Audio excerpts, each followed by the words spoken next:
The length, you see, is 8 bars. This is 8 bars for that length also. We have song edit, mixer, effects, and mastering.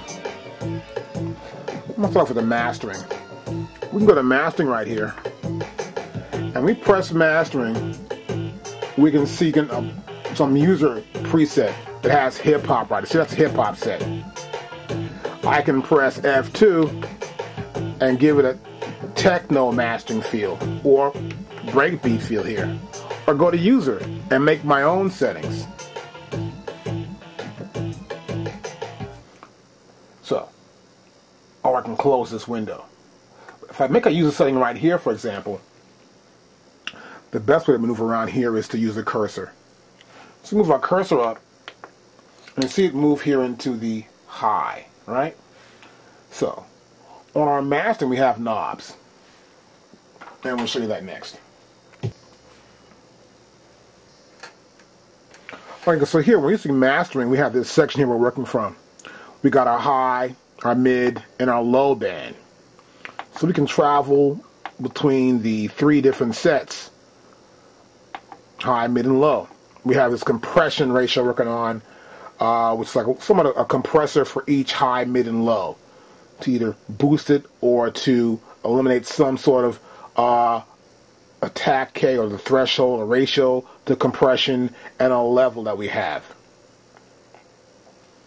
And so when we're in high, we can use the attack and the release here for the high. When we're in the low, we can use, in the mid rather, we can use the attack and release for the mid. Go to low, we can use the attack and the release for the low. And this turns it on, of course, or off. As we just showed you already, we showed you how these knobs work for the mastering. Now, I'm in high, I press that bandwidth to mid, and now we're in mid. See? And I can turn these knobs here to do the attack and the release.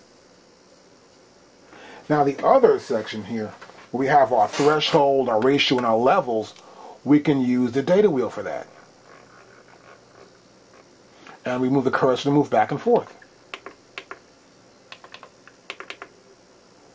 And we can go down with the cursor with the data wheel, and go down one more time with the cursor. And that works right over here. So I can go up with the cursor, or down, or across, and here is my value knob. I can also use the decrease and increase right here. This is in smaller increments. Now, a way to move even faster on our MC909 is to hold down the shift button, and we move in larger increments rather than small increments. That means it'll move up faster, to go through the digits much faster when holding down the shift button when using our value knob or our cursor when increasing some sort of a parameter, numerical number of course, or our DC or INC, which is to decrease or increase data. So here, I can move very quickly. Here, real quick. It's really fast when you hold down that shift. And you'll see it right here.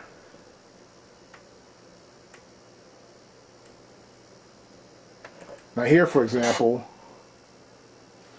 I can go to move my cursor up here to threshold. Now I turn my data wheel. That's how it happens. It's 0, right? Now hold my shift button down. Just move a little bit, and then it moves in larger increments. So I went from 0 to minus 35 in a matter of seconds. Meanwhile, I can turn my data wheel, and it goes by each step. 17, 16, 15. Hold the shift button down, it goes much faster.